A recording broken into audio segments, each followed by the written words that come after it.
श्री गणेशाय नमः। श्री सरस्वती नमः। श्री पुराण पुरुषोत्तमाय नमः।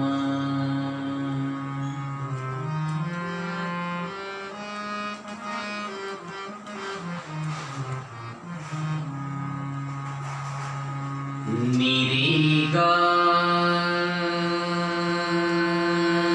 रेगा रे नीदा नीरे सा निरेगा रेगा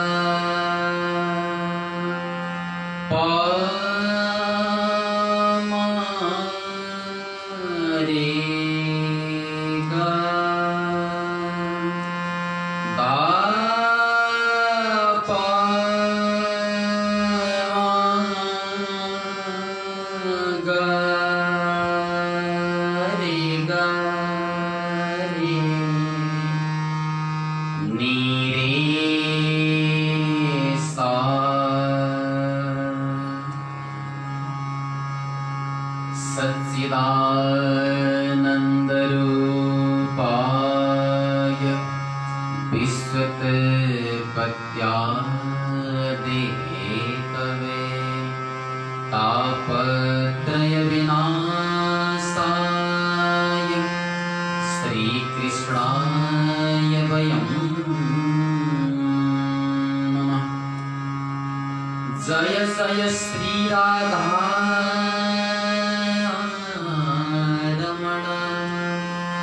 जय जय नवद किशोर जय गोपीसितसुर प्रभु जय जय माखन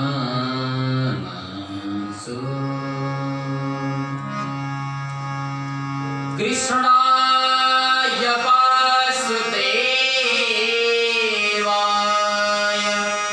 हरे परमात्मने प्रणतक्लेशनाशाय गोविन्दाय नमो नमः। गोविन्दाय नमो नमः।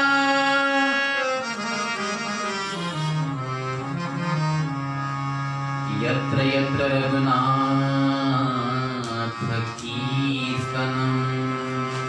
तत्र तत्र कृतमस्तकाञ्जलिं बाष्पवारि परिपूर्णलोचनं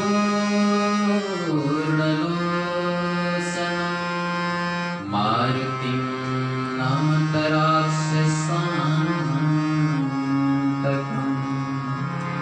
भक्तवत्सल भगवान को पतित पावन भगवान नाम को वृंदावन बिहारी लाल को श्रीमद् भागवत महापुराण को जय जय श्री राधे।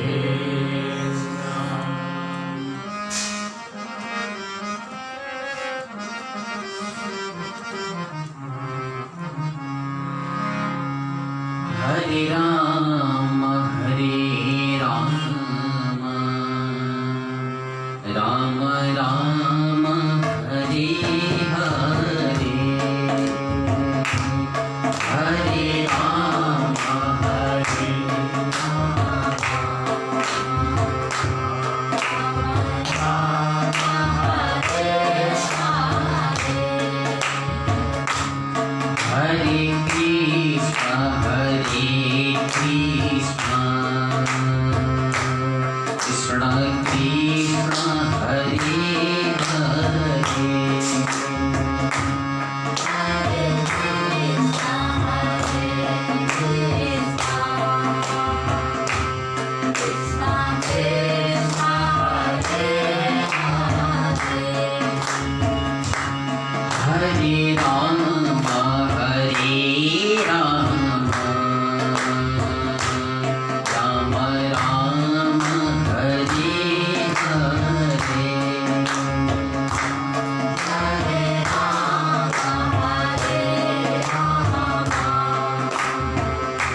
कृष्णचंद्र भगवान को, भक्तवत्सल भगवान को, पतित पावन भगवान नाम को, वृंदावन बिहारी लाल को, आज को आनंद को, जय जय श्री राधे।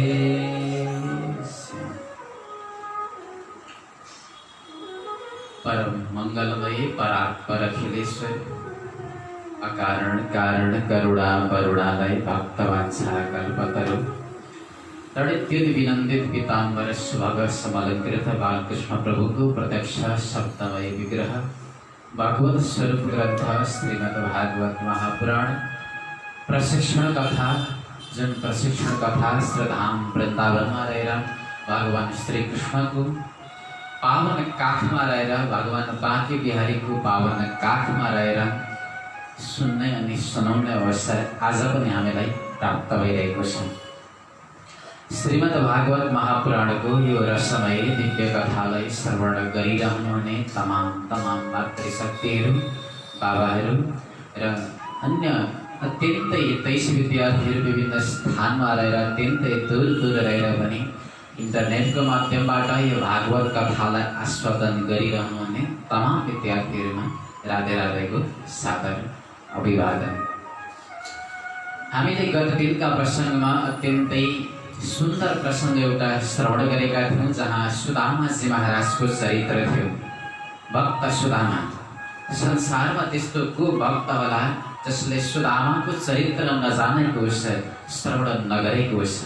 वास्तवमै संसारकै एउटा त्यस्तो परम नमुना, परम अनुपम भक्त सुदामा। गरिबीले असाध्यै सताएको जीवन जसको, तर गरिबीले सताउँदै पनि अतिशय भगवत भक्तिले उत्प्रोत भएको त्यो सुदामाको दम्पति जसको साह्रै सुन्दर कथा हामीले श्रवण गर्यौँ। र जीवनमा जतिसुकै विकटतम परिस्थिति किन नआओस्, त्यसलाई सहज बनाएर हामीले प्रभुको भक्तिको पथबाट कहिल्यै पनि भगवानको त्यो आराधनाको मार्गलाई छोड्नु हुँदैन भन्ने शिक्षा सुदामाको यो चरित्रले हामीलाई दिएको छ। श्रीमद् भागवत महापुराणको अत्यन्तै अद्वितीय प्रसङ्ग हो यो, सबैभन्दा सुन्दर प्रसङ्ग सुदामा चरित्र हामीले गत दिनका प्रसङ्गमा श्रवण गरेका थियौँ। अथैकता द्वारवत्यां वसतो रामकृष्णयोः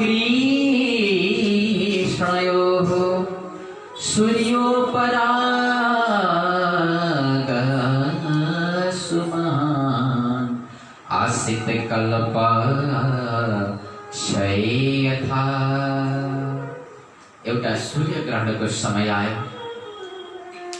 सूर्यग्रहणको समय भनिन्छ, सूर्यग्रहणको समयमा कुरुक्षेत्रमा गएर स्नान गर्नु अरे, चन्द्रग्रहणमा काशीमा गएर स्नान गर्नु अरे। शास्त्रले हामीलाई त्यस्तो विधान गरेको छ। जुन विधान अनुसार आज सूर्यग्रहणको समयमा समन्त पञ्चक क्षेत्रमा तमाम द्वारिकापुरवासीहरू भगवान श्री कृष्णको साथमा जानुभयो स्नान गर्न, पुण्य प्राप्त गर्न।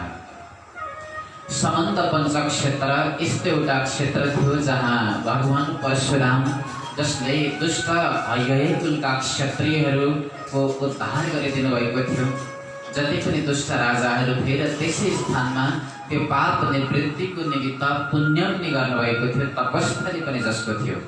समन्त पञ्चक क्षेत्र, त्यही नै क्षेत्रमा तमाम द्वारिकापुरवासीहरू आउनुभयो।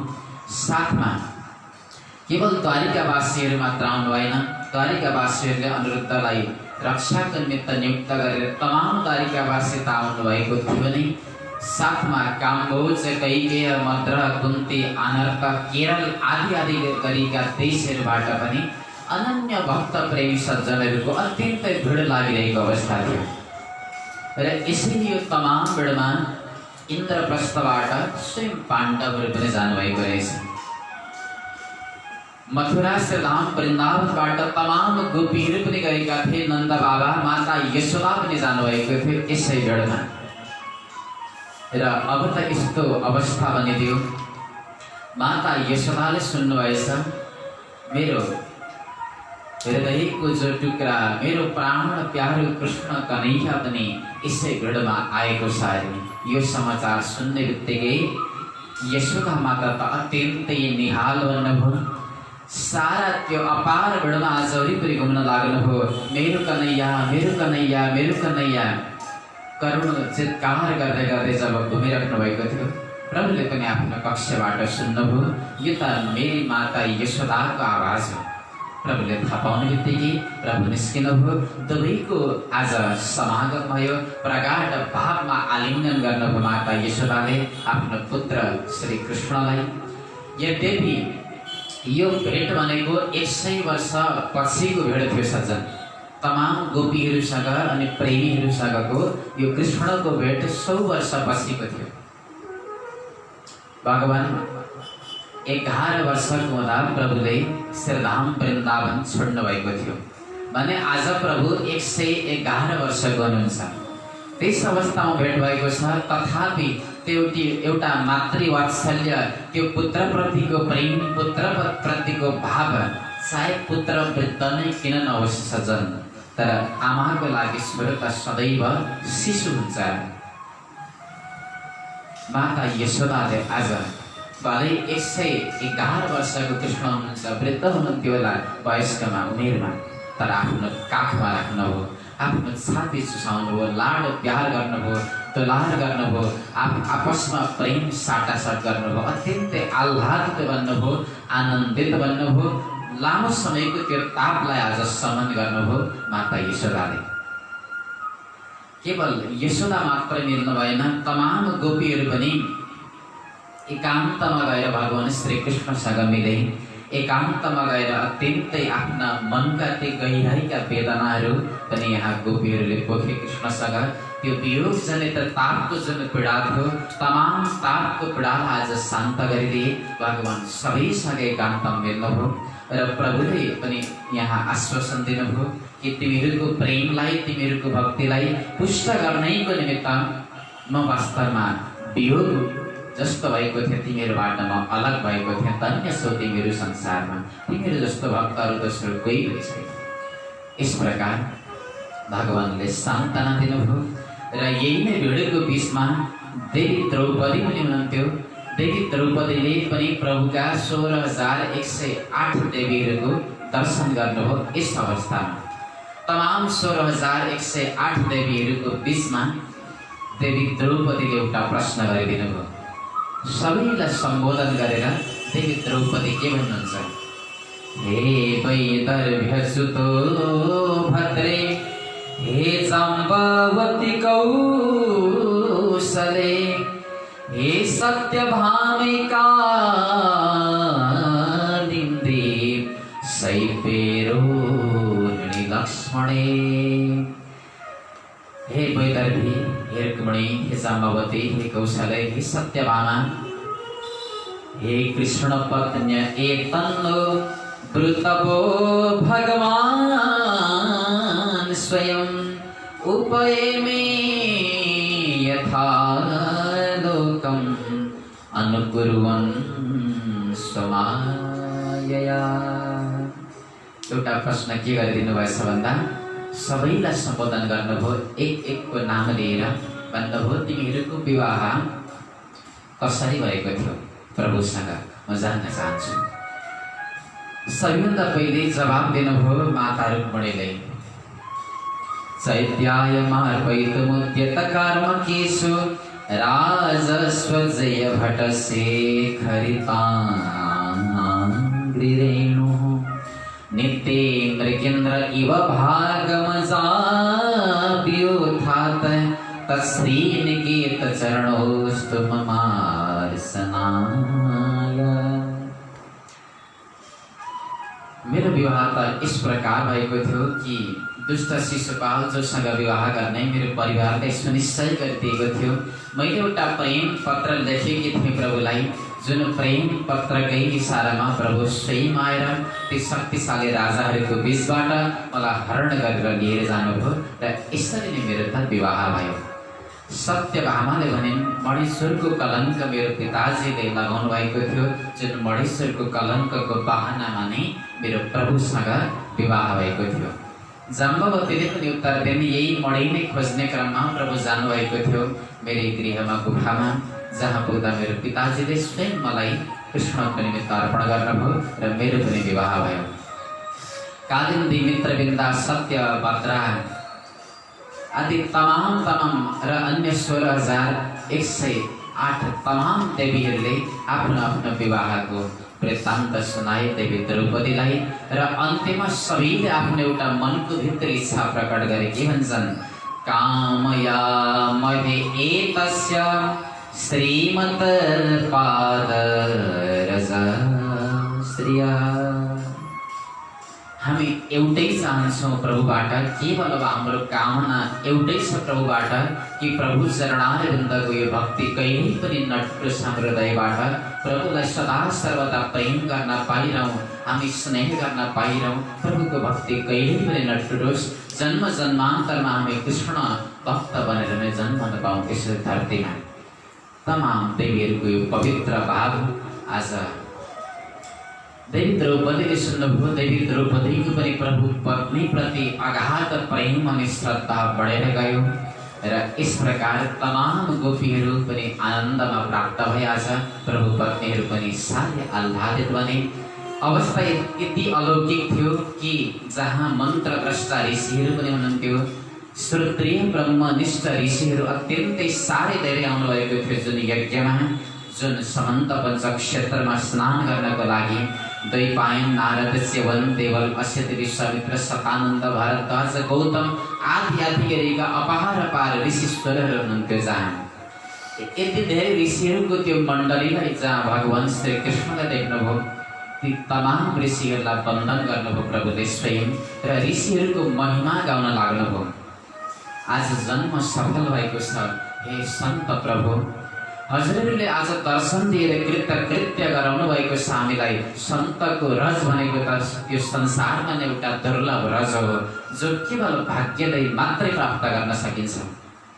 आज हजुरहरू जस्तो श्रोत्रिय ब्रह्मनिष्ठ सन्तको हामीलाई दर्शन भइरहेको छ प्रभु। धन्य भएको छ हाम्रो जीवन। नयं मयानि तीर्थानि न देवामृतशिलामया ते पुनन्त्युरुकादेना दर्शना देव साधा। प्रभुले बडा अनौठो अनि विचित्र एउटा कुरा यहाँ बताउनु भएको छ सज्जन। भगवान श्री कृष्ण स्वयंले भन्दै हुनुहुन्छ नयं मयानि तीर्थानि। कुनै एउटा जलले भरिएको त्यो नदी केवल तीर्थ बन्न सक्दैन। अनि नदैवामृत शिलामया, ती शिलाहरूले, ती पत्थर धातुहरूले बनेका ती मूर्तिहरूलाई नि देवत्व मान्न सकिँदैन। तिनीहरूले बधै तीर्थ पनि मान्न सकिन्छ, देवताको रूपमा अर्चन पनि गर्न सकिन्छ, तर तिनीहरूले त्यति छिट्टै मनुष्यलाई पावन गर्दैनन्, पवित्र गर्दैनन्। किनकि दर्शनात् एव साधव, जस्तो प्रकारले यस्ता सन्तहरूले तुरन्त देख्ने बित्तिकै जो पावन गरिदिनुहुन्छ, जसको कृपा भयो भने केवल एक क्षणमा मनुष्य पवित्र हुन्छ, पावन हुन्छ, जसको जन्म जन्मान्तर सफल हुन्छ। तर त्यस प्रकारले न त तीर्थले नै न त देवताहरूले नै मनुष्यलाई पवित्र गर्छन्। पवित्र गर्छन् त केवल सन्तको दर्शनले पवित्र हुन्छ।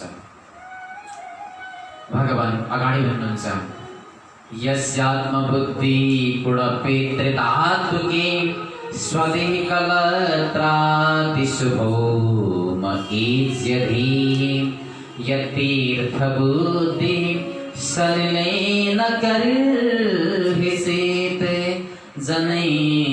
जनैश्वभिकेषु एव गोखरः। कति अचम्मित कुरा छ, कति विलक्षण कुरा छ। स्वयं भगवत वाणी भयो। यदि हामीलाई संसारमा सम्पूर्ण प्राणीहरूमा ईश्वरको वास छ भन्ने कुरा यदि हामीलाई विश्वास छैन भने सज्जन, जति नै मूर्तिको पूजा गर्नुहोस् अरे, जति नै तीर्थ धाउनुहोस् अरे, जति हवन गर्नुहोस्, त्यसको कुनै पनि सार्थकता छैन संसारमा। जो सिङ्गो जिउँदो जाग्दो जो आत्माहरूमा हामीले परमात्मा देख्न यदि सक्दैनौँ भने त्यो सारा तीर्थको सेवन गरेको, त्यो तमाम मूर्तिलाई घोटी घोटी पूजा गरेको केही पनि फलीभाव छैन संसारमा। भगवान श्री कृष्णले इस प्रकारको यहाँ शिक्षा दिनुभयो। तमाम ऋषिहरूले पनि विचार गर्नुभयो। आज प्रभुले जुन हाम्रो महिमालाई यहाँ बढाउनु भएको छ, स्वयं प्रभु त सर्वेश्वर हुनुहुन्छ। सन्तको महिमालाई बढाउन आज हाम्रो महत्त्व गाउनु भएको प्रभुले भगवानका चरण कमलमा यहाँ वन्दन गर्नुभयो। तमाम सन्तहरूले पनि यसै सभाको बिचमा आज हुनुहुन्थ्यो महाराज वसुदेवजी महाराजले जब सन्तहरूको महिमा सुनिरहँदा हात जोड्नुभयो र सन्तहरूसँग एउटा जिज्ञासा बिसाउनुहुन्छ यहाँ। नमो वः सर्वदेवेभ्यः ऋषयः श्रुतुमर्हथा कर्मणा कर्मनिर्हारो यथा स्यान्नस्य तदुच्यताम्।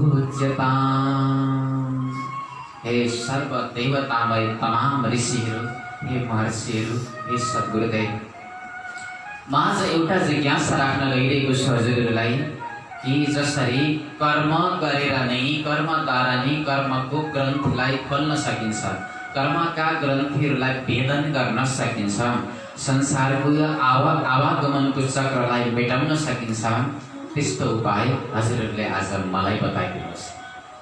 सन्तहरूको पावन मण्डलीमा जब यो प्रश्न वसुदेवले गरिरहँदा ऋषिहरू कता कता हाँस्नु पनि भयो अरे। किन हाँस्नु हो भन्दा जो वसुदेवले आज प्रश्न गरिरहेका छन्, जसको पुत्र रूपमा साक्षात सर्वेश्वर परमात्मा नै विराजमान हुनुहुन्छ, तर जसले आफ्नो पुत्रलाई केवल पुत्र मात्रै मानेका छन्, भागवत बुद्धि छैन जोसँग, र आज जो जिज्ञासु भनेर हामीलाई प्रश्न गरिरहेका छन्।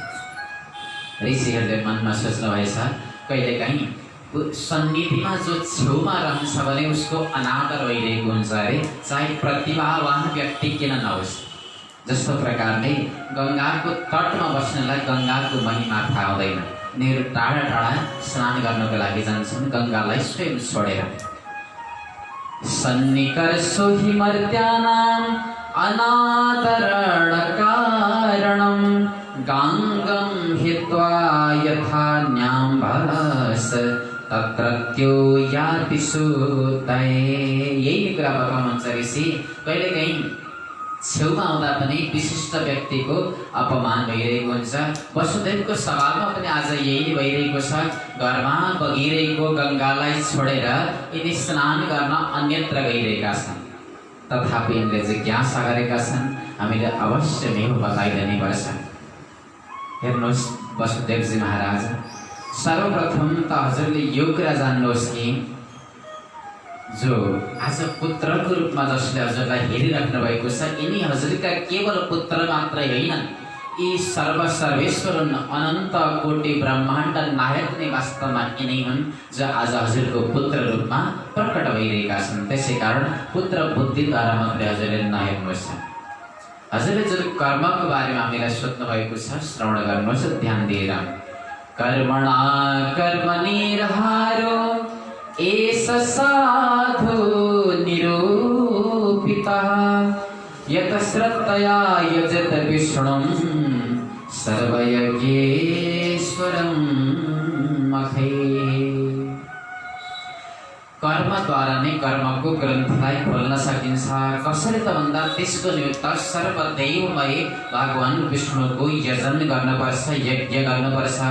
यसरी यज्ञ गरिसकेपछि त्यो यज्ञ गरिएको जुन हाम्रो पुण्य कर्म हुन्छ, त्यो पुण्य कर्ममा थोरै पनि आसक्त नबनिकन त्यो तमाम कर्म जब भगवतार्पणमस्तु गर्छौँ हामीले परमात्माको शरण कमलमा, त्यसलाई समर्पण गरिदिन्छौँ। आफ्नो कर्तृत्व अभिमान लिँदैनौँ भने हामी कर्मबन्धनबाट पक्कै पनि मुक्त बन्न सक्छौँ। हे वसुदेवजी महाराज, संसारमा 3 प्रकारका ऋण हुने गर्छन्। देव ऋण, ऋषि ऋण अनि पितृ ऋण। देव ऋणलाई हामीले तिर्नको निमित्त देवताहरूको यजन गर्नुपर्छ यज्ञ गरेर। पितृ ऋण हामीले तिर्नको निमित्त सन्तान उत्पत्ति गर्नुपर्छ, जसबाट पितृ ऋणबाट उऋण बन्न सकिन्छ। भने ऋषि ऋणहरूलाई तिर्नको लागि जो ऋषिहरूले तप गरेर कति कठोर तप गर्नुभयो, वनमा बसेर सुकेका पात खाएर जसले अथवा बालीलाई भक्षण गरेर यति धेरै ग्रन्थ शास्त्रहरू हाम्रो निमित्त दिनुभएको छ। त्यसै कारण ऋषिको त्यो ऋणको बोझ पनि आज हाम्रो हातमा छ। त्यसको लागि हामीले के गर्ने भन्दा ग्रन्थहरूको अध्ययन गर्ने, वेद आदि षट शास्त्रहरूलाई पठन पाठन गर्ने, अध्ययन गर्ने, जसबाट हामी ऋषि ऋणबाट पनि मुक्त बन्न सक्छौँ। हजुर पनि 2टा ऋणबाट त मुक्त हुनुहुन्छ। 2टा ऋणबाट मुक्त हुनुभएको छ हजुर। अब एउटा ऋण देव ऋण हजुरसँग छ, जसको निमित्त हजुरले अब परमात्माको यजन गर्नुहोस् महाराज।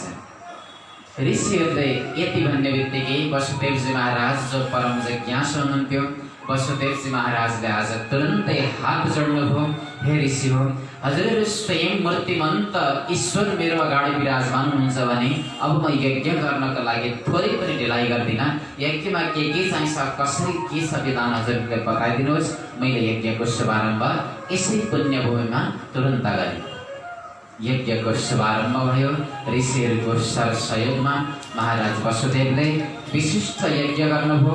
अत्यन्तै ठुलो यज्ञ गरिसकेपछि सबै ऋषि सन्तहरूलाई विपुल दक्षिणातिर आज विदाई गर्नुभयो र आएका जति पनि ऋषि सन्तहरू थिए अत्यन्तै तृप्ति बनेर महाराज वसुदेवलाई उनीहरूले भुरी आशीर्वाद दिएर आफ्नो स्थानतिर प्रस्थान गरे। भने अन्त्यमा जो ब्रजबाट आएका गोपीहरू थिए, यशोदानन्द बाबा पनि अन्तिम पटक भगवान श्री कृष्णसँग मिल्नुभयो र अन्त्यमा भगवानले पनि आशीर्वाद दिनुभयो सबैलाई।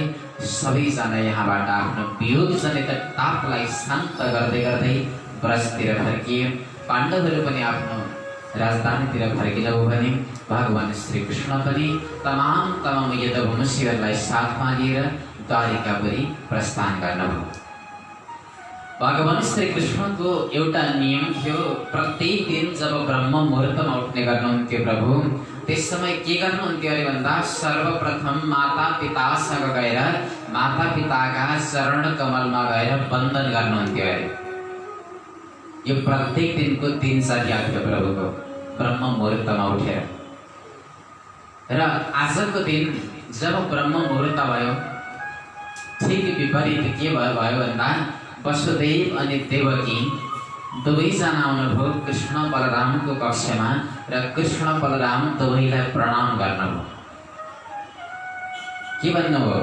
कृष्ण कृष्ण महायोगिन संकर्षण सनातन जाने बास्यत साक्षात् प्रधान पुरुषो परो।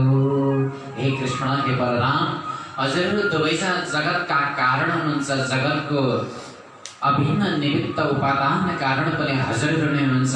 सम्पूर्ण कारणको पनि कारण केवल हजुर नै हुनुहुन्छ।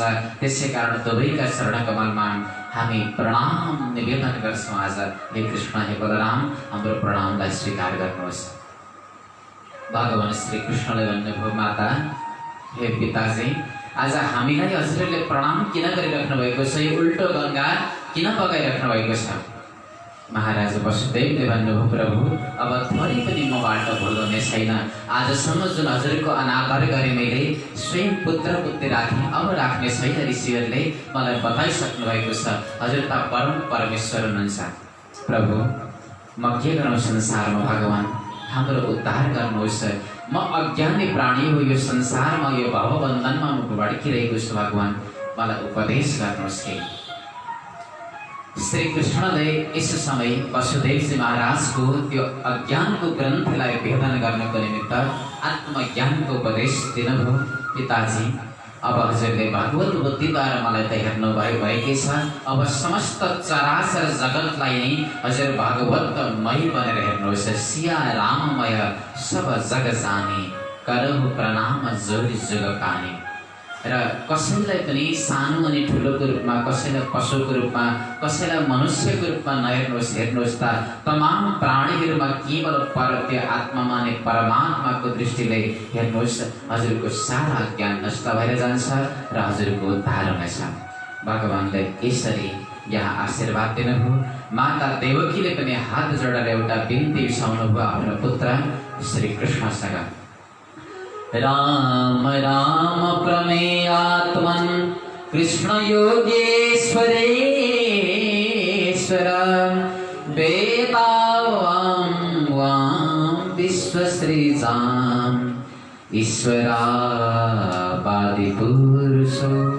प्रभु आदि पुरुष हुनुहुन्छ हजुरहरू दुवैजना। हे राम, हे कृष्ण, हे बलराम, म एउटा बिन्ती बिसाउँछु। मैले सुनेकी थिएँ कि हजुरले गुरु दक्षिणा चुकाउने क्रममा गुरुदेवलाई ती मृत भइसकेका गुरुका पुत्रहरूलाई ल्याएर तुरन्त दिनुभएको थियो अरे समुद्रबाट, जो केही वर्ष अगाडि मरिसकेका थिए भने आज म पनि हजुरलाई बिन्ती बिसाउँछु। मेरा ती पुत्रहरू जो पापी कंसले मारिदिएको छ, ती पुत्रहरूलाई म देख्न चाहन्छु। प्रभु मलाई ल्याएर दर्शन गराइदिनुहोस्। आमाको यो पुकारलाई सुन्ने बित्तिकै भगवान श्री कृष्ण जानुभयो सुतल लोकमा। सुतल लोकमा जो बलिको लोकमा आज निवास गरिरहेका थिए 6 जना पुत्रहरू, बलिले पनि प्रभुलाई यहाँ प्रणाम गरे र यी 6 जना पुत्रहरूलाई भगवानको जिम्मा लगाए। भगवानले तुरन्त लिएर आउनुभयो 6 जना पुत्रहरू जो देवकीलाई आज प्रदान गर्नुभयो। मृत भइसकेका पुत्रलाई आज पुनः पाउँदाखेरि देवकीको आज हर्षको सीमा थिएन। यति धेरै प्रसन्न बनिन् देवकी माता। उनको छाती पग्लिन लाग्यो। उनको स्तनपान गरे 6 जना बालकहरूले र अन्त्यमा प्रभुले यो पान गरेको स्तनपान जुन अमृत स्वरूप थियो, त्यही स्तनपान गरेर आज उनीहरूको पनि सायुज्य मुक्ति प्राप्त भयो। यसरी आफ्नै माताको इच्छालाई पनि भगवान श्री कृष्णले आज पूर्ण गरिदिनु भयो। ब्रह्मन् वेदितुमिच्छामः स्वसारं रामकृष्णयोः यथोपयमे विजयो या मामासित पितामही। परीक्षितलाई अर्को एउटा पावन जिज्ञासा गर्नुभयो। बडा अचम्मको जिज्ञासा गर्नुभयो परीक्षितले। के भन्नुहुन्छ भन्दा, हे गुरुजी, हजुरले कथा त मलाई धेरै सुनाउनु भयो, तर अब मलाई त्यो कथा सुनाउनुहोस् कि मेरी हजुरआमा सुभद्रा हुनुहुन्थ्यो जसको विवाह कसरी भएको थियो, जसको विवाहको प्रसङ्ग म सुन्न चाहन्छु। परीक्षित भागवतको त्यो रसलाई सुन्दा सुन्दा, परमात्माका कथालाई सुन्दा सुन्दा यति पोक्त बन्नुभयो, यति पोक्त बन्नुभयो, यति निसन्देह भइसक्नुभयो अब कि मृत्युको पीडा पनि अब छैन उहाँहरू। त्यो श्रापको कुनै परवाह छैन। त्यसै कारण अब मृत्यु निकट आज सुनाउनुहुन्छ परीक्षितलाई। राजन, तिमीले बडा सुन्दर जिज्ञासा गर्यौ। महाभारतको प्रसङ्गमा 5 पाण्डवहरूले एउटा नियम बनाउनु भएको थियो। देवी द्रौपदी जो 5 जनाको पत्नी भएको नाताले एक पाण्डवसँग कुनै निश्चित समयसम्म देवी द्रौपदी बस्ने गर्थे र जुन पतिदेवसँग उनी बस्ने गर्थिन् त्यस समय यदि कदाचित त्यो कक्षमा प्रवेश गरे भने यस्तो नियम बनाइएको थियो जसले 12 वर्षसम्म तीर्थयात्रा गर्नुपर्छ। एकपटक युधिष्ठिरसँग देवी द्रौपदी बसेको समयमा एकजना ब्राह्मण देवताको धन सम्पत्ति हरण भइरहेको थियो। जुन ब्राह्मणको रक्षा गर्ने समय आयो, अर्जुनले ब्राह्मणको रक्षाको लागि गाण्डीव त्यही कक्षमा छोडेका रहेछन्। गए भित्र कक्षमा जब प्रवेश गरे उनले 12 वर्षको आज तीर्थयात्रा गर्नुपर्ने भयो। तीर्थयात्रामा अब निस्किने तीर्थयात्राकै क्रममा यिनले सुने कि सुभद्राको विवाह हुनेवाला छ। सुभद्राको विवाह दुर्योधनसँग भइरहेको छ। अर्जुन स्वयं चाहन्थे सुभद्रालाई र भगवान श्री कृष्ण पनि चाहनुहुन्थ्यो कि अर्जुनलाई नै आफ्नै बहिनी सुभद्रा प्रदान गर्नु। अर्जुन से तीर्थयात्रायां पर्यटन अवनिं प्रभु गतः प्रभासं शृण्वन् मातुलेयं सआत्मनः। यसरी भगवान श्री कृष्णले पनि चाहनुहुन्थ्यो आज अर्जुन पनि घुम्दै घुम्दै एउटा यतिको रूपलाई धारण गरे, सन्यासी बने, साधु बने र त्यो एउटा कपट भेषमा हिँडे द्वारिका गएछन्। द्वारिका गए, बाबा बनेर गए नि। द्वारिकामा जाँदा सम्पूर्ण द्वारिकावासीहरूले देख्नुभयो, बलरामलाई स्वागत गर्नुभयो। जो आशीर्वाद माग्न आउँथ्यो बलरामजीलाई एउटा विशिष्ट सन्यासी मानेर, उसको सारा कुण्डली बताइदिनुहुन्थ्यो बलरामजीले। तिमी यस्तो रहेछौ, तिम्रो परिवार यस्तो रहेछ, तिमीलाई यो पीडाले सताएको रहेछ, तमाम कुण्डली बताइदिनुहुन्थ्यो। अब यस्तो हुँदाहुँदै अब तमाम द्वारिकावासीहरूको भिड लाग्न लाग्यो। ओहो, यति चमत्कारी बाबाको आगमन भएको छ द्वारिकामा, तमाम 7 जन्म बताइदिन्छ नि बाबाले त। अब त त्यहाँ भिड लाग्न लाग्यो। यसै भिडको बिचमा बलरामजी पनि आउनुभएछ। कस्ता बाबा आउनुहुँदो रहेछ त, म पनि केही हेराउनु पर्यो। बलरामजी आउने बित्तिकै जब प्रणाम गर्नुभयो बलरामले कपट भेषमा युक्त भएका अर्जुनलाई, अर्जुनले भनिदिए सारा बलरामको भविष्य, भूत अनि वर्तमान। तपाईँ त साह्रै धेरै चिन्तामा हुनुहुँदो रहेछ। हेर्नुहोस् महाराज, आफ्नै स्वयं बहिनीको विवाह गर्ने तयारीमा हुनुहुँदो रहेछ।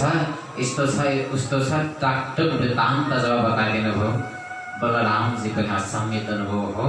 साँच्चै नै त्रिकालदर्शी बाबा पो रहेछ नि नितान। बाबा, म अनुरोध गर्छु हजुरलाई, आजको भोजन हजुरको मेरो घरमा आउनुपर्छ। अर्जुनले मनमा नै विचार गरे, चाहेको त मैले पनि यही नै थिएँ, तर उनले बाहिरबाट भनेथे, हेर्नुहोस् महाराज, हजुरले अनुरोध त गर्नुभयो, मेरो एउटा नियम छ। मैले नियम के बनाएको छु भन्दा, म गृहस्थीकोमा गएर कहिले पनि भोजन गर्दिनँ। तर हजुरको जुन श्रद्धा, हजुरको जुन विश्वास, हजुरको प्रेम म जुन देखिरहेको छु, हजुरकोमा अवश्य मेरोमा आज आएर भोजन गरिदिनेछु। बलराम बडा प्रसन्न, अर्जुनलाई साथमा लिएर जानुभयो। घरमा लगेर कृष्णलाई भन्नुभयो, कृष्ण, एक चमत्कारी बाबा लिएर आएको छु, म कतै बाहिर जानु छ, यी बाबालाई सन्तुष्ट बनाएर 56 प्रकारका व्यञ्जनहरू बनाएर उहाँलाई भोजन ग्रहण गराउनु। भगवान श्री कृष्णले सारा सङ्केत बुझिराख्नु भएको थियो। सुभद्रालाई आज्ञा दिनुभयो कृष्णले, हेर देवी, यति चमत्कारी बाबा आउनुभएको छ, यति त्रिकालदर्शी बाबा, जसको तिमीले राम्ररी ख्याल राख्नु, विभिन्न प्रकारका भोजनहरू तिमीले ग्रहण गराउनु। म पनि कतै बाहिर गएँ। कृष्ण पनि जानुभयो, बलराम पनि जानुभयो। सुभद्राले भोजन गराउन लागिन्। अर्जुनलाई विभिन्न प्रकारका मीठा मीठा परिकारहरू राखिदिन्। कता कता लक्षित भइरहेको थियो अरे, कतै यी नक्कली बाबा त होइन, अर्जुन नै त कतै होइनन्। कता कता शङ्का लागेछ सुभद्रालाई, कसरी पत्ता लगाउने होला। भोजन त दिनु उनले, कतै गएर लुकेर उनले कराउन लागेछन्। अर्जुन अर्जुन जब नाम लिन्, अर्जुन त अचम्भित बनेर चारैतिर हेर्न लाग्यो। ओहो, आज मलाई कसले चिन्नु होला, यो द्वारिकामा मलाई कसले बोलाइरहेको छ। जब चारैतिर हेरिरहेका थिए, सुभद्रालाई थाहा पाइन्। यसै समय प्रश्न गरिन्, महाराज, यो बाबाको भेषमा किन यति ठुलो नाटक? अर्जुनले भनेथे, हेर देवी, यो सारा म पापड बेरिरहेको छु केवल तिम्रो लागि हो, यसको उद्देश्यहरू केही पनि छैन। सुभद्राले भनिन्, यदि त्यसो भने म गइरहेकी छु देवीको मन्दिरमा पूजन गर्न, स्वयंवरको समयमा हजुर आउनुहोस्, मलाई लिएर जानुहोस्। दुवैको सल्लाह मिल्यो। कृष्ण बलराम आएर सोध्नुभयो सुभद्रालाई, भोजन गरायो तिमीले? मैले तृप्त बनाएँ बाबालाई। बाबा गइसक्नुभयो, प्रस्थान गर्नुभयो। अब जब कुलदेवीको यात्रामा सुभद्रा गएकी थिइन्, जहाँ सैनिकहरू पनि थिए, त्यहीबाट अर्जुन पनि जब गए, आफ्नो रथको साथमा गएर सुभद्रालाई आज हरण गरे, हिँड्दै आफ्नो रथमा बसाउने काम गरे र द्रुत गतिमा तमाम वीरहरूको बिचबाट आज सुभद्रालाई हिँड्दै हरण गर्न सफल भए। यतापट्टि केही सैनिकहरूले गएर बलरामजीलाई भने महाराज आज अनर्थ भयो। जुन यति सन्यासी हामीले चमत्कारी बाबा जसलाई मानेका थियौँ, जसलाई पैसा चढाएर हामीले ढोगिरहेका थियौँ, ती बाबा तार कपट वेशमा सुभद्राको हरण गर्न आएका रहेछन्। सुभद्रालाई हरण गरे जसले। बलरामजीलाई आयो क्रोध। भगवान श्री कृष्णलाई तुरन्त सुनाएर कृष्णको साथमा उहाँ प्रस्थान गर्नुभयो। रथ गइरहेको छ, अर्जुनको अगाडितिर गइरहेको छ। बलरामजी अत्यन्तै क्रोधको आवेगमा आएर उहाँले मुसल उठाउनुभयो र जब प्रहार गर्न लाग्नुभयो अर्जुनलाई, भगवान श्री कृष्णले बलरामजीसँग भन्नुभयो, दाजु हजुरले भन्दै हुनुहुन्थ्यो ती बाबाले हाम्री बहिनीलाई भगाए, तर म त देखिरहेको छु हाम्री बहिनीले स्वयं बाबालाई आज भगाइरहेकी छ। किनकि रथको लगाम चाहिँ रहेछ सुभद्राको हातमा। अर्जुन युद्ध गरिरहेका थिए, रथलाई दौडाइरहेकी थिइन् सुभद्राले। भगवान श्री कृष्ण हाँस्न लाग्नुभयो। यो कृष्णको सङ्केतलाई आज बलरामजीले पनि स्वयं बुझ्नुभयो। स्वयं कृष्ण नै सहमति रहेछन् भने म के गर्नु अब। भगवान श्री कृष्णले बताइदिनु भयो, यिनै अर्जुन, यदि त्यस्तो भने यिनीहरूलाई हामीले विवाह गराइदिनुपर्छ। बलरामजीले अन्त्यमा स्वीकार गर्नुभयो र बोलाएर अर्जुनको साथमा धुमधामसँग तिमीले हजुरआमाको विवाह सुसम्पन्न भएको थियो। राजा कृष्णस्यास्यते द्विजश्रेष्ठः श्रुतदेवैति श्रुतः कृष्णैकभक्त्या पूर्णार्थः शान्तः कविरलम्पटः। भगवान श्री कृष्णको अत्यन्तै परम भक्त हुनुहुन्थ्यो अरे एकजना ब्राह्मण देवता जसको नाम थियो श्रुतदेव, जो मिथिलापुरको निवासी हुनुहुन्थ्यो र मिथिलापुरमै अर्को पनि साह्रै ठुलो भक्त हुनुहुन्थ्यो जो हुनुहुन्थ्यो राजा बहुलास, जसको नाम थियो। यी दुईजना भक्तहरू भगवान श्री कृष्णको दर्शनको अत्यन्तै उत्कण्ठा गरिरहेका थिए चिर समयदेखि। आज भगवान श्री कृष्णले दुवैलाई दर्शन दिने विचार गर्नुभयो र भगवान अत्यन्तै धेरै ऋषि अनि महर्षिहरूको साथमा मिथिलापुर प्रस्थान गर्नुभयो। साह्रै धेरै ऋषि महर्षिहरू हुनुहुन्थ्यो जुन समयमा भगवान श्री कृष्ण प्रस्थान गर्नुभयो। मिथिलापुरी जानुभयो भगवान श्री कृष्ण। इस समय एकजना राजा जो भक्त छन्, अर्का ब्राह्मण भक्त छन्। जो श्रुतदेव ब्राह्मण थिए, श्रुतदेव अत्यन्तै गरिब थिए, यिनको घरमा केही पनि थिएन धन, तर भक्ति साह्रै धेरै थियो। भने राजा जो सम्राट जो अत्यन्तै धनाढ्य हुनुहुन्थ्यो, सम्पत्ति ऐश्वर्यको केही कमी थिएन राजाको घरमा। इस समय भगवान श्री कृष्णले विचार गर्नुभयो, मिथिलापुर त गइरहेको छु ऋषिहरूको साथमा, मैले पहिले कसलाई दर्शन दिने? यदि ब्राह्मण श्रुतदेवलाई मैले दर्शन दिने भने राजाले सोध्छन् कि भगवान त ब्राह्मणको भक्त हुनुहुन्छ, म त क्षत्रिय जातिको हुँ, त्यसैले भगवानले मलाई पछि दर्शन दिनुभयो। अब राजाले गएर दर्शन देऊ न त भन्दा पुनः ब्राह्मणले सोध्छन् म त एउटा निकृष्ट गरिब हुने प्रभुले ती राजा जो ऐश्वर्य सम्पन्न धनवान छन्, राजालाई नै पहिले दर्शन दिनुभयो। भगवानले त्यस समय आफ्नो रूपलाई दुई भागमा आज विभक्त गरिदिनुभयो। सुखदेव महामुनि भन्नुहुन्छ, त्यस समय म पनि गएको थिएँ, हामी ऋषिहरूले पनि आफ्नो दुईटा स्वरूप त्यस समय स्थापित गर्यौँ र एकै पटक श्रुतदेव ब्राह्मणकोमा पनि अनि राजा बहुलाश्वकोमा पनि प्रभु जानुभयो। जहाँ श्रुतदेव ब्राह्मणकोमा पुग्नुभयो, श्रुतदेव ब्राह्मण अत्यन्तै यिनी प्रसन्न भए। यिनको एउटा सानो झोपडी थियो, जुन झोपडीमा आज प्रभुलाई यिनले वाद्य अर्घ्यद्वारा प्रभुको स्वागत गरे। यतापट्टि राजाले धुमधाम बाजा गाजाको साथमा स्वागत गरे। भगवान श्री कृष्णको राजकीय सम्मानद्वारा स्वागत गरे भने बिचरा जो ब्राह्मण जोसँग केही पनि थिएन, नत्वा मन सुसमृष्टो धन्वन वासो ननर्तः, सारा ऋषि महर्षिहरूलाई नमस्कार गरे र यिनीहरूले आफ्नो कपडा हल्लाउँदै हल्लाउँदै यिनी नाचेछन्। त्यस प्रकार यिनले स्वागत गरे र यसरी भगवानले आफ्नो समर्पण भाव पनि प्रस्तुत गर्नुभयो। यस लीला मार्फत ताकि म कुनै धनाढ्य व्यक्तिको म भक्त हुन सक्दिनँ र कुनै जातिमा उच्च ब्राह्मणको मात्रै पनि म भक्त हुन सक्दिनँ। म केवल भक्त हुन्छु, म केवल इष्टदेव हुन्छु, म केवल कसैलाई करुणा गर्छु त उसको भक्तिलाई देखेर। यो एउटा समदर्शीपन भगवानले यस लीला मार्फत यहाँ प्रस्तुत गर्नुभयो। ब्रह्मन् ब्रह्मण्य निर्देशे निर्गुणे गुणप्रीतयः कथं सरन्ति श्रुतयः साक्षात् सतः सतः परे। परीक्षित एउटा जिज्ञासा गर्नुभयो। गुरुदेव,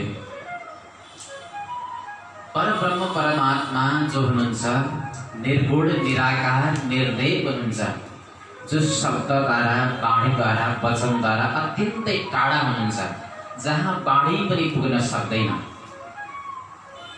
जहाँ मनको गति छैन, जहाँ बुद्धिको गति छैन, त्यो गति परमात्माको छ भने श्रुतिहरूले वेदहरूले, जो वेदहरू भनेका शब्दात्मक छन्, श्रुतिहरू भनेको शब्दात्मक हो भने वेद भनेको शब्दातीत छ। ती शब्दात्मक श्रुतिहरूले शब्दातीत परमात्माको कसरी स्तुति गर्छन्? गुरुदेव, सुखदेव महामुनिले यसै प्रसङ्गमा नारद अनि नारायण ऋषि बीचको संवाद जुन यसै विषय भएको थियो, यसै संवादलाई सुनाउनुहुन्छ र भन्नुहुन्छ, म तिमीलाई त्यो प्रसङ्ग सुनाउँछु जब सृष्टिको शुभारम्भमा प्रारम्भमा जसरी एउटा राजाको, एउटा सम्राटको बिहानको समय ब्रह्म मुहुर्तमा तमाम बन्दीजनहरूले, सुतमागत बन्दीजनहरूले जसरी राजाका विभिन्न ती बिरलावलीहरूलाई गाएर राजालाई जगाउने गर्छन्, त्यस्तै कल्पको शुभारम्भमा, सृष्टिको शुभारम्भको समयमा तमाम वेदहरू पनि, श्वासभूत श्रुतिहरू पनि परमात्मालाई जगाउने गर्छन् र परमात्माको गान गर्ने गर्छन् उनीहरू, जसलाई वेदस्तुति भनिन्छ। सज्जन, अत्यन्तै अलौकिक छ यो वेदस्तुतिको प्रसङ्ग। नरकुटक छन्दमा रहेको यो वेदस्तुति तमाम वेदहरूले कसरी स्तुति गर्छन् त? जय जय जयजा मसित दोष गृभीत गुणा तमसीयतात्मना समवरुद्ध समस्त भग अग जगतो कसामखिल सत्यपबोधकते क्वचित् जयात्मना ससरतो नुत्सरे निगमा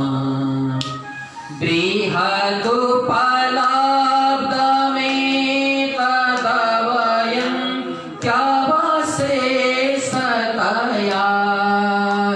यत उदयास्तमयौ विकृतेर्मृतिवा विकृतात् अतरिषयो दधुस्त्वयि वचनाचरितं कथमयथा भवन्ति भुविदत्तपदानि वृणाम्। वेदहरूले गरेको परमात्माको यो अलौकिक स्तुति। वेदहरू के भन्छन्? जय जय जय जा मजित दोष गृहीत गुणाम। हे प्रभु, हजुरको जय होस् प्रभु, हजुरको जय होस्। हे अजित दोष अजाम जही। वेदहरू भन्छन् प्रभु, यो जुन माया छ, यो मायालाई जही हजुरले त्यागिदिनुहोस् अथवा काटिदिनुहोस्। जुन मायाको बन्धन हजुरले जीवात्मामाथि जुन डालिदिनु भएको छ नि प्रभु, यो माया कस्तो छ त भन्दा दोष गृहीत गुणाम, जसले दोषको लागि यो गुणलाई धारण गरेको छ, यस्तो प्रकारको यो माया हजुरले जसलाई काटिदिनुहोस् प्रभु। हजुरले काटिदिनुहोस्। परमात्माले श्रुतिलाई भन्नुभएछ, म यो मायालाई सखाल गर्न काट्न यदि सकिनँ भने श्रुतिहरू भन्छन् होइन प्रभु यस्तो कदापि हुँदैन, किनकि हजुर त हजुर अजित हुनुहुन्छ, कसैद्वारा पनि हजुर जय हुनु हुँदैन, सबैलाई जित्नेवाला हुनुहुन्छ। त्यसै कारण यो हजुरबाट सम्भव छ। तमसि यदात्मना समवरुद्ध समस्त भाग, जसले समस्त ऐश्वर्यहरूलाई ढाकेर राखेको छ यो मायाले प्रभु। यस्तो प्रकारको माया जसरी एउटा मणि जो फुलको थुप्रो भित्र रहेको हुन्छ, त्यस्तै प्रकारले यो मायाले हजुरको उत्कर्षलाई ढाकिदिएको छ। कारण जीवात्माले हजुरलाई चिन्न सकिरहेका छैनन्। तमाम मायाको त्यो पर्दाले त्यो आत्मालाई पनि ढाकिदिएको छ। त्यसै कारण प्रभु यस प्रकारको यो कपट रूपी मायालाई हजुरले त्यागिदिनुहोस् अथवा काटिदिनुहोस्। अग जगदोक साम अखिल सत्य बोध कते, किनकि चर अचर तमाम प्राणीहरूको हृदय रूपीको भावमा हजुर विराजमान हुनुहुन्छ। त्यसै कारण सम्पूर्ण प्राणीहरूको त्यो मायाको बन्धनलाई हजुरले काटिदिनुहोस्। क्वचित जयात्मना चचरतो नुचरे निगम, कहिलेकाहीँ सृष्टिको शुभारम्भको समयमा हजुर पनि गुणलाई धारण गर्नुहुन्छ र तीन गुणलाई स्वीकार गरेर जब सगुण रूपमा आउनुहुन्छ यस धरतीमा, तब वेदहरू पनि हजुरको यो गान गर्नको निमित्त त्यस समयमा सफल हुन्छन्। त्यो सगुण साकार रूपको गान गरेर वेदहरूले पनि हजुरको गान गर्ने गर्छन्। त्यस समय हे प्रभु बृहदोपलब्धमे ततवयन्त्यवशेषतया, यो जुन चर अचर विश्व छ प्रभु, यो चर अचर विश्व अन्त्यमा जब यसको नाश हुन्छ, प्रलय हुन्छ, तब केवल सबै हजुरमा नै समाहित हुन्छ। रहने भनेको एउटै तत्र, अवशेष रहने भनेको केवल हजुर मात्र हो। पूर्णमदः पूर्णमिदं पूर्णात् पूर्णमुदच्यते पूर्णस्य पूर्णमादाय पूर्णमेवावशिष्यते। अन्त्यमा रहने भनेको केवल प्रभु हजुर मात्र हो। जसरी माटाबाट उत्पन्न भएको एउटा घडा अन्तिममा गएर मिल्ने भनेको त्यही माटामा हो, त्यही पृथ्वीमा नै हो। त्यसै कारण यो चर अचर जुन दृश्यमान जगत हजुरबाट उत्पत्ति भएको छ, यो अन्त्यमा मिल्ने पनि केवल हजुरसँग नै हो। त्यसै कारण ऋषिहरूले मन वचनद्वारा हजुरको स्वरूपको सदा निरूपण गर्ने गर्छन्, गान गर्ने गर्छन्। प्रभु कथम अयथा भवन्ति भूदत्त पदानि नृणाम, श्रुतिहरू भन्छन् प्रभु कसैले चाहे त्यो पत्थरमा पाउ राखोस्, कसैले इँटामा राखोस्, कसैले माटो माथि राखोस् पाउ, तर जे माथि राखे पनि त्यो राखेको हुँदाखेरि पृथ्वी माथि नै। मतलब श्रुतिहरू बताउन चाहन्छन् चाहे कसैले इन्द्रको यजन गरोस्, चाहे कुबेरको यजन गरोस्, चाहे देवीको यजन गरोस्, चाहे शिवको यजन गरोस्, नाम लियोस्, तर तत्त्व एउटै छ, हजुर मात्रै हो त्यो निर्गुण निराकार तत्त्व। सबैको पूजा गरे पनि त्यो पूजा भनेको केवल हजुरकै हुन्छ। श्रुतिहरूको तात्पर्य छ। इस प्रकार अत्यन्तै अलौकिक स्तुति श्रुतिहरूले यहाँ गरेका छन्। परिणामवादको रूपमा पनि केही सन्तहरूले यो वेदस्तुतिको प्रसङ्गलाई लिनुभएको छ। अत्यन्तै वेदान्तको एउटा गूढ रहस्य पनि भरिएको छ यो वेदस्तुतिको प्रसङ्गमा। इस प्रकार श्वासभूत श्रुतिहरू यो सृष्टिको शुभारम्भमा, सृष्टिको शुभ बिहानीमा परमात्माको स्तुति गर्ने र उनीहरू कृतकृत्य हुने गर्छन्। जुन समय सगुण विग्रह, सगुण साकार रूपको उनीहरू स्तुति गरिरहेका हुन्छन्। राजन पुनः परीक्षितले अर्को जिज्ञासा गर्नुभयो। देवासुरमनुष्येषु ये भजन्त्या शिवं शिवं प्रायस्ते धनिनो भुजा न तु लक्ष्म्याः पतिं हरिं। फेरि एउटा अचम्मको जिज्ञासा गर्नुभयो परीक्षितले। भन्नुहुन्छ प्रभु संसारमा जो लक्ष्मीपतिका भक्तहरू छन्, ती लक्ष्मीपतिका भक्तहरू चाहिँ प्राय कंगाल छन्, केही पनि छैन उनीहरूसँग। तर जो नंगो लडाङ्गो हिँड्नेवाला जो भगवान भोलेनाथ जसका भक्तहरू चाहिँ बडा धनवान हुने गर्छन्, मालामाल हुने गर्छन्। कारण के हो गुरुदेव? लक्ष्मीपति जोसँग लक्ष्मी छ उनका भक्त चाहिँ स्वयं गरीब हुने, अकिञ्चन हुने। तर भोलेनाथ जो मसान घाटमा बस्नुहुन्छ त्यस्तो भोलेनाथका भक्तहरू चाहिँ धनाढ्य हुने। कारण के होला गुरुदेव? शुकदेव महामुनिले सम्झाउनु भयो, राजन पहिले तिमीले यो विचार गर कि भोलेनाथ तथा भगवान विष्णुमा कुनै भेद छैन, तत्त्व एउटै हो। तथापि संसारको लीलार्थ उहाँहरूले यस्तो एउटा लीला बनाउनु भएको छ कि भगवान विष्णु जसले दिएको त्यो वरदान पनि भगवानलाई बिस्तारै बिस्तारै खोज्ने काम गर्नुहुन्छ, आफ्नो भक्तको अत्यन्तै पराकाष्ठामा परीक्षा लिने गर्नुहुन्छ। तर भगवान भोलेनाथले यस्तो लीला बनाउनु भएको छ जो त्रिगुणात्मक रूपलाई स्वीकार गर्नुहुन्छ भगवान शिव र विष्णुजी जो निर्गुण हुनुहुन्छ। शिव चाहिँ संसारमा जसले शिवको आराधना गर्छ भने छिट्टै वरदान दिने गर्नुहुन्छ भगवान शिवले चाहिँ। त्यसै कारण आशुतोष पनि भनिन्छ उहाँलाई। र तिमीलाई म यस विषयमा एउटा दृष्टान्त पनि सुनाउँछु, उदाहरण सुनाउँछु कि भगवान भोलेनाथ कति छिटो प्रसन्न हुनुहुन्छ। कहिलेकाहीँ त यति प्रसन्न भएर यति छिटो वरदान दिनुहुन्छ, विचार नै गर्नु हुँदैन, आफैमा कहिलेकाहीँ त दुःख पनि आइलाग्छ। एक समयको कुरा, एकजना वृकासुर नामगिरीका असुर थिए। भृगु नाम असुर पुत्र शकुनिः पतिनारदं दृष्ट्वा सुतोषं पप्रच्छ देवेषु त्रिषु दुर्मते। वृकासुरको पुत्र रहेछ एउटा। ऊ चाहन्थ्यो त्यस्तो संसारमा छिट्टै प्रसन्न हुने देवता कोही पनि जसकोमा आज तपस्या गर्न चाहन्छु। यसरी उसले सोचेर बाटामा कतै गइरहेको थियो। बाटामा गइरहेको समयमा भेट भयो नारदजीसँग। नारदजीसँग जब उसको भेट भयो, नारदजीलाई प्रश्न गरौँ कि नारदजी मलाई हजुरले बताइदिनु पर्यो,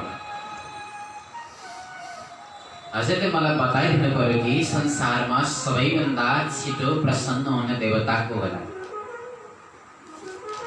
भस्मासुरले जब यो प्रश्न गरेको थियो, नारदजीले बताइदिनु भयो, तिमीलाई थाहा छ होला कंसले कसको तप गरेर वरदान पाएको थियो, रावणले कसको तप गरेर वरदान पाएको थियो। संसारको सबैभन्दा छिटो प्रसन्न हुने देवता भनेको भगवान भोलेनाथ हुनुहुन्छ। जब गएर भोलेनाथको तप गर्थ्यो, भस्मासुर गएर तप गर्न लाग्यो। तप गर्न लाग्यो, यति कठोर तप गर्यो उसले, यति कठोर तप गर्यो। शकुनी पुत्र जो वृकासुर जसलाई भस्मासुर पनि भनिन्थ्यो, उसले आफ्नै शरीरको अङ्ग काटेर नै आज अग्निमा हवन गर्न लागेछ। हवन गर्दै गर्दै गयो, अन्तिममा त शिर पनि काट्ने जब अवस्था आयो, त्यस समय भगवान शिव भोलेनाथ प्रकट हुनुभयो र भन्नुभयो वरदान माग। तिमीले यति कठोरसँग तप गर्न पर्दैन, अब तिम्रो तपबाट म प्रसन्न भइसके, वरदान माग। वृकासुरले वरदान मागो कि प्रभु यदि मलाई वरदान दिनुहुन्छ भने म यो मेरो हात जसको जसको शिरमा राख्छु ऊ चाहिँ भस्म भएर जाओस्।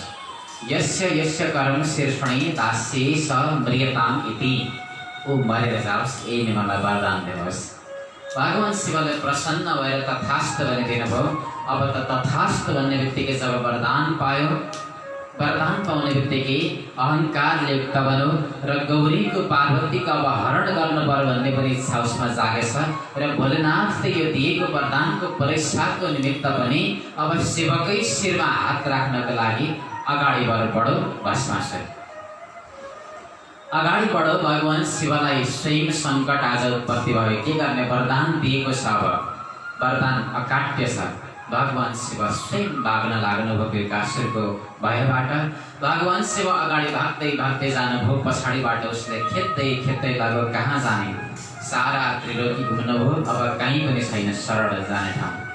वैकुण्ठमा जानुभयो अन्त्यमा भगवान शिव। वैकुण्ठमा जाने बित्तिकै भगवान विष्णुले थाहा पाउनुभयो कुरा।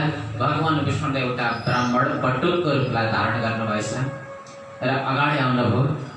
पछाडिबाट भस्मासुरले खेद्दै खेद्दै लगिरहेको थियो। टाढीबाट भस्मासुरलाई सम्बोधन गर्नुभएछ, अरे हे दानवराज, तिमी कहाँ गइरहेका छौ? यति परिश्रम गरेर, यति थकावट ल्याउत भएर एकछिन बस। जीवन भनेको दुःखका लागि होइन, सुखका लागि। एकछिन बस, तिमी यति हताशसँग कहाँ गइरहेका छौ?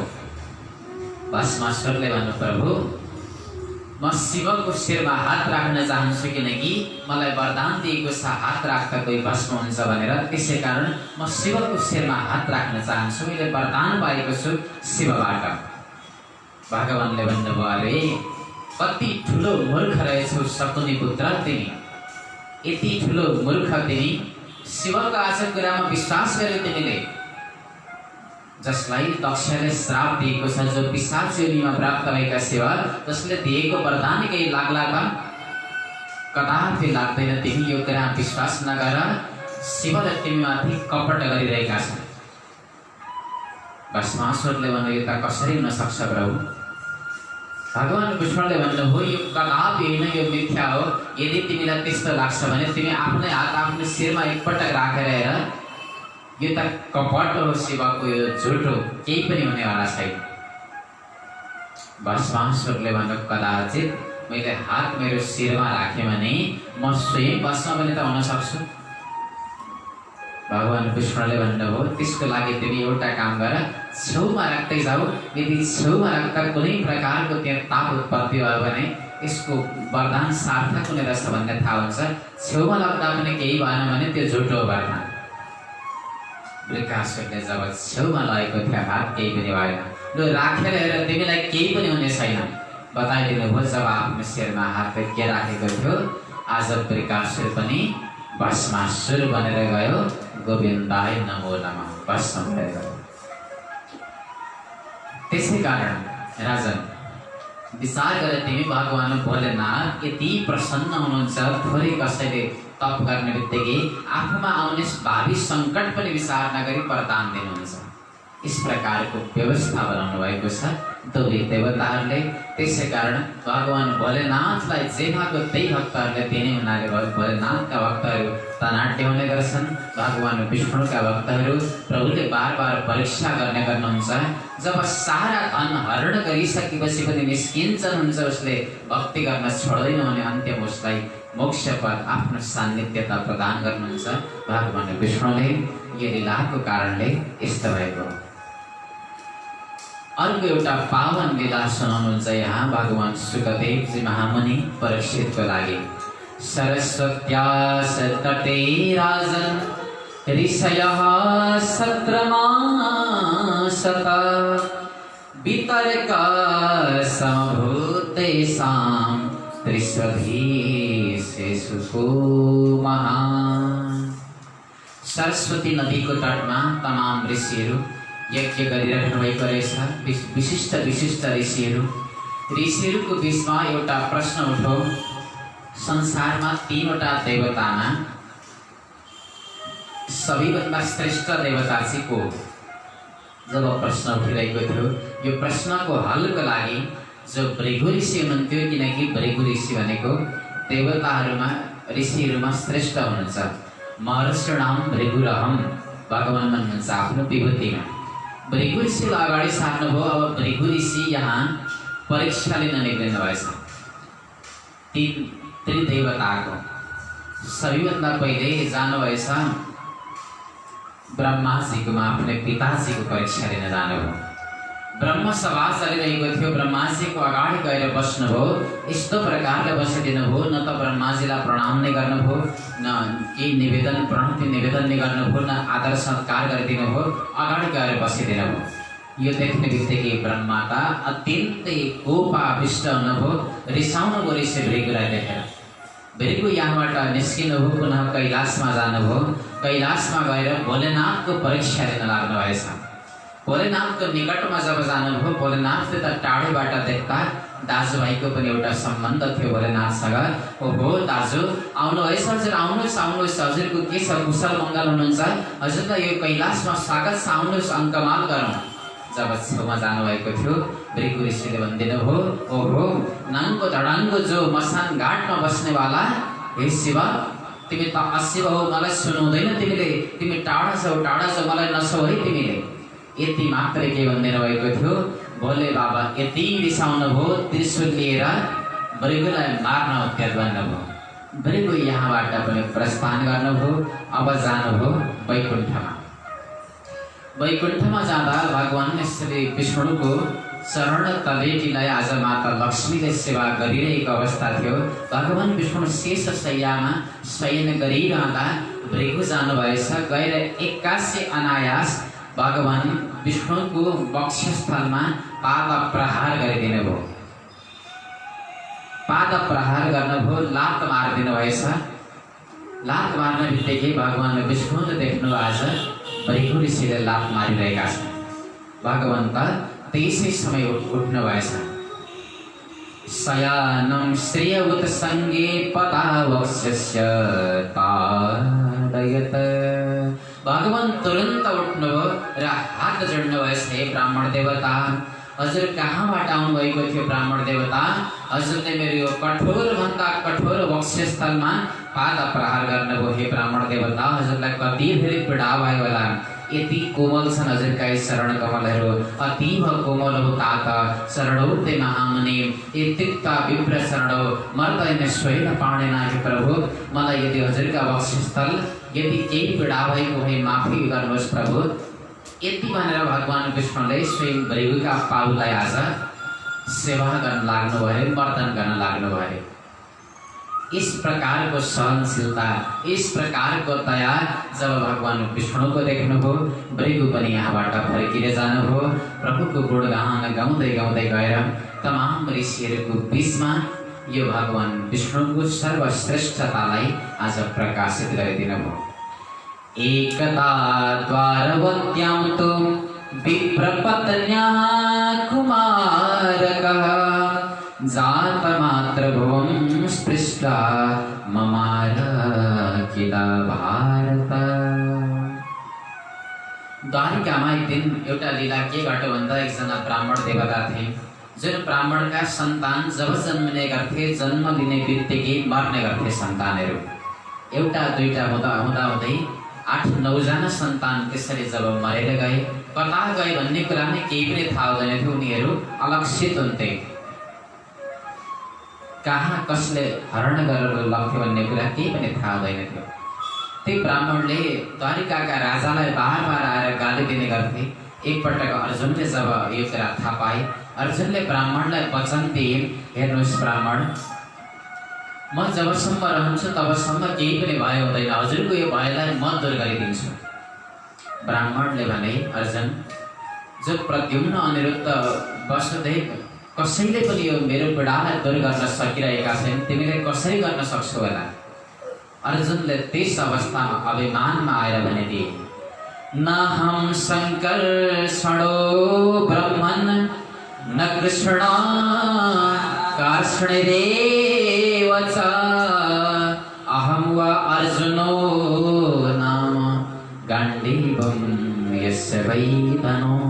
हजुरलाई सायद थाहा छैन होला, म त न संकर्षण हुँ, न म कृष्ण हुँ, न म अरू कोही हुँ, म त हुँ केवल अर्जुन र मेरो धनुषको नाम हो गाण्डीव धनुष।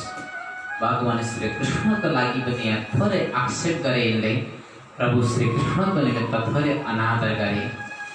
समय बित्दै जाँदा जब बालकको जन्म लिने समय ब्राह्मणले अर्जुनलाई बोलाइदिए। अर्जुनले मानव आज 10 दिशामा मानव बाणको पिञ्जडा लगाइदिए, कसैले लग्ने अवस्था थिएन। तर त्यस समय त बालक कहिले जन्मियो, कहिले अदृश्य भयो भन्ने कुरा नै थाहा भएन। अब त ब्राह्मण यति धेरै रिसाए, अर्जुनलाई यति गाली दिए उनले कि हे अर्जुन, एउटा नपुंसक हो तिमी, जो बोलेको वचन पनि तिमी पूर्ण गर्न नसक्ने, जुन बोलेका थियो तिमीले आज पूर्ण भएको छैन, तिमीलाई धिक्कार छ। अर्जुनलाई अत्यन्तै पश्चाताप भयो यस समय। जुन वचन पनि उनले दिएका रहेछन्, म कृष्ण होइन, म संकर्षण पनि होइन, म अर्जुन हो, मेरो धनुषको नाम गाण्डीव हो, मैले यो काम गर्न सकिनँ भने म अग्निमा प्रवेश गरेर जिउँदै मर्नेछु। अन्त्यमा अब सकेनन्, के गर्ने?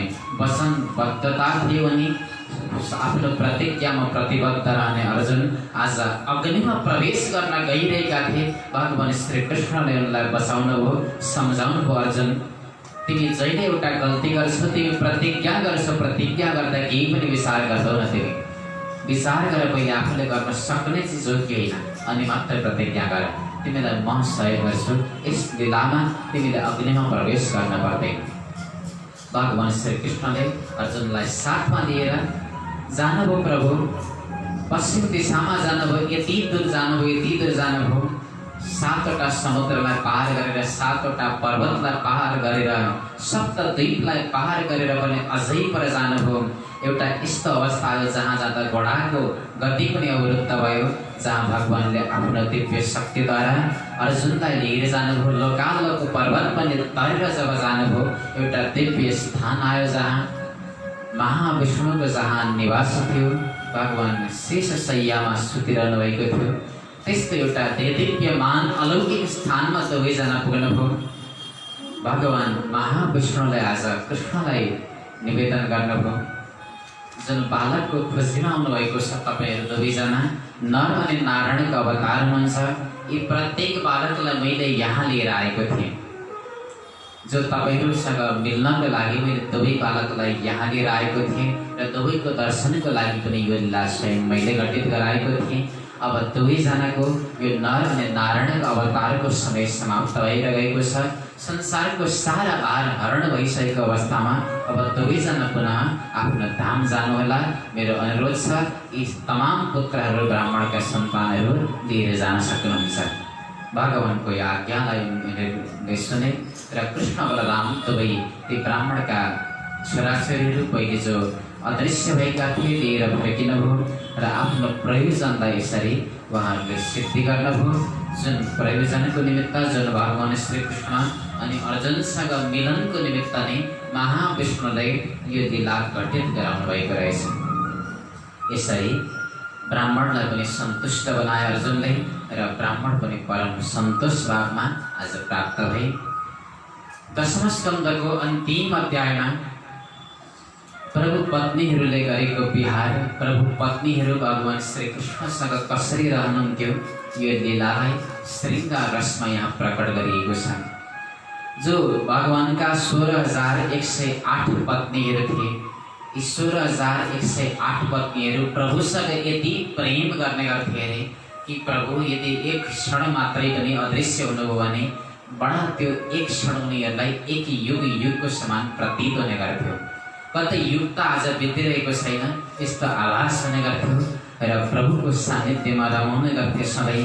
कहिलेकाहीँ त भगवान निकटमा रहँदा पनि प्रभुको बिछोड भएको एउटा उनीहरूलाई भान हुने गर्थ्यो र त्यस समय विभिन्न प्रकारका उनीहरू विलाप गर्ने गर्थे अरे।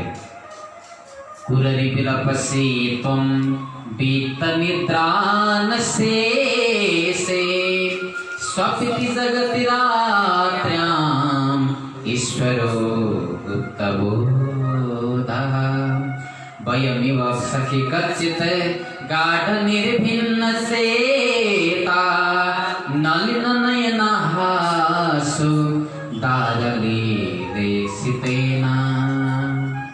जब यिनीहरू प्रभुको प्रेममा अत्यन्तै उन्मत्त बनिरहेका हुन्थे, प्रभुको वियोगको यिनीहरूलाई जब भान हुने गर्थ्यो, उन्मत्त दशामा विभिन्न पक्षीहरूलाई यिनीहरू सम्बोधन गर्थे। हे कुररी पक्षी, हे चखेवा पक्षी, तिमी आज यो रात्रिको समयमा यसरी किन कराइरहेकी छौ? कतै तिमीलाई पनि आफ्नो प्रियतमले छोडेर त जानुभएको छैन, जसरी आज हाम्रो प्रियतमले हामीलाई छोडिदिनु भयो। हामी सहारा बिन बन्न पुगेका छौँ, हाम्रो मन आज वियोगमा जलिरहेको छ। हे चखेवी, कतै तिमीलाई पनि यही कुराले त सताएको छैन? कतै रात्रिको समयमा बादललाई हेरेर भन्ने गर्थे, बादल तिम्रो पनि स्वरूप घनश्याम छ, हाम्रो प्रभुको स्वरूप पनि घनश्याम छ। तिमी आज रात्रिको समयमा किन गडबडाइरहेका छौ? कतै तिमीलाई त आफ्नो प्रियलाई छोडेर जानु भएन हामीलाई नै जस्तै। हामी जति दुःखी छौँ आज तिमी पनि त्यति नै दुःखी भइरहेका छौ। तिमी वास्तवमा किन दुःखी भइरहेका छौ हे बादल? यसरी उनीहरू बादलसँग, जड वस्तुसँग, चेतन वस्तुसँग प्रश्न गर्ने गर्थे। प्रभुको निकट रहँदा रहँदै पनि एउटा विरोधको भान हुने गर्दो रहेछ। यिनीहरूलाई अत्यन्तै धेरै यिनीहरू प्रलाप गर्ने गर्थे यस प्रकारले। र भगवान श्री कृष्णको निकटमा रहेर यिनीहरू यति धेरै आफूलाई भाग्यमानी महसुस गर्ने गर्थे। र प्रभुले पनि कहिलेकाहीँ आफ्ना देवीहरूकी प्रसन्नताको निमित्त जल विहार गर्ने गर्नुहुँदो रहेछ। सरोवरमा जाने गर्नुहुन्थ्यो। पत्नीहरूको बिचमा बसेर जल विहार गर्ने, एकले अर्कालाई जल सेचन गर्ने अनि रमाइलो गर्ने, विभिन्न प्रकारका नृत्यहरू गर्ने, हास्य विनोद गर्ने, यस्ता यस्ता प्रकारका लीलाहरू हुने गर्थे। जुन लीलाहरूमा यिनीहरूले आफूलाई हराउने गर्थे, आफूलाई बिर्सने गर्थे। पत्नीहरूले यो श्रृङ्गार रसमा पनि, गृहस्थको रसमा पनि साह्रै अतिशय रमाउने गर्थे। प्रभुका पत्नीहरू 16,108 देवीहरू। यद्यपि प्रभु कहिल्यै पनि काम वासनामा आउनु भएन, 16,108 देवीको बिचमा बधाई बस्नुभयो, तर भगवान कहिल्यै पनि विषय वासनामा आसक्त भने हुनु भएन। यी देवीहरूकै प्रसन्नताको लागि भगवानले विभिन्न विभिन्न प्रकारका क्रीडाहरू, लीलाहरू देवीहरूसँग रचिदिने गर्नुहुन्थ्यो, जसबाट देवीहरू अत्यन्तै आनन्द भावमा प्राप्त हुने गर्थे। यसरी अन्तिम अध्यायमा प्रभु पत्नीहरूको यो विहारको प्रसङ्ग सँगसँगै हामीले पनि दशम स्कन्धमा रहेका यी पावन प्रसङ्गहरू यहाँहरूको बिचमा प्रस्तुत गऱ्यौँ। दशम स्कन्धहरूको यो कमल पुष्प भगवानका चरणारविन्दमा अर्पण गर्दै, भगवानका चरण कमलमा कोटि कोटि प्रणाम गर्दै हामीले पनि भएका कमी कमजोरीहरू, यहाँले श्रवण गर्दा भएका कमी कमजोरीहरू उनी परब्रह्म परमात्मा श्री कृष्ण दयालुले अवश्यमेव क्षमा गरिदिनुहुनेछ। भक्तवत्सल भगवानको, पतिता पावन भगवान नामको, कृष्णचन्द्र भगवानको आजको आनन्दको जय जय श्री राधे।